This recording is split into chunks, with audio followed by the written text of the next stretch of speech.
हाँ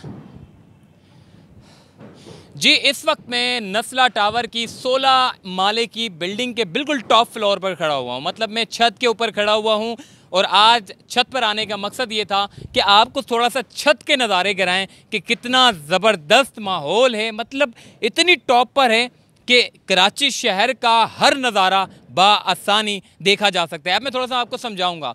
मेरे सामने की तरफ जो है वो किडनी हिल पार्क और बहादुराबाद, इसके अलावा तारिक रोड, ये सारी जगह मेरे को बाआसानी नज़र आ रही है। इसके अलावा इस तरफ अगर आप देखें तो इस तरफ जो है वो FTC बिल्डिंग, शाहराह फैसल की जो पूरा DHA, पूरा आपका मलीर नदी, ये सारी चीज़ आपको देखने को मिल रही है। अगर आप इस तरफ देखेंगे तो इस तरफ से आपको पूरा क्लिफ्टन, मैकडोनल्ड और पूरी जहां की मतलब जो एक व्यू होता है वो देखने को मिलेगा। और सबसे अच्छी चीज़ मुझे ये देखने को मिली है कि मेरे बिल्कुल सामने, अगर कैमरामैन आपको ज़रा सामने दिखाएं, वो कायदे आज़म की मज़ार जो बाआसानी देखी जा सकती है। कायदे आज़म की मज़ार का व्यू देखने के बाद मुझे एक बात याद आ गई।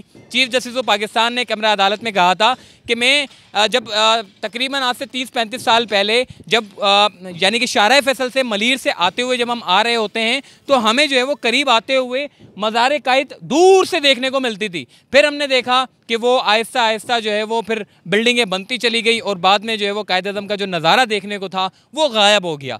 फिर आज इस जगह पर खड़े होके, इस छत पर खड़े होके जब मैं कायदे आज़म की मज़ार देख रहा हूँ तो मुझे वो बात का चीफ जस्टिस ऑफ पाकिस्तान की याद आ गई कि बड़ा अच्छा लगता है जब हम कायदे आज़म की मज़ार देखते हैं, हमारे हीरो को देखते हैं, पाकिस्तान के नेशन के जो हीरो हैं उनको जब देखते हैं तो दिली खुशी मिलती है। तो बहरहाल इस वक्त नस्ला टावर की छत पर लाने का मकसद भी ये था कि इस वक्त छत के जो ऊपरी पिलर थे उसको यानी कि जो दीवारें थी उसको गिराने का सिलसिला जो है वो शुरू है।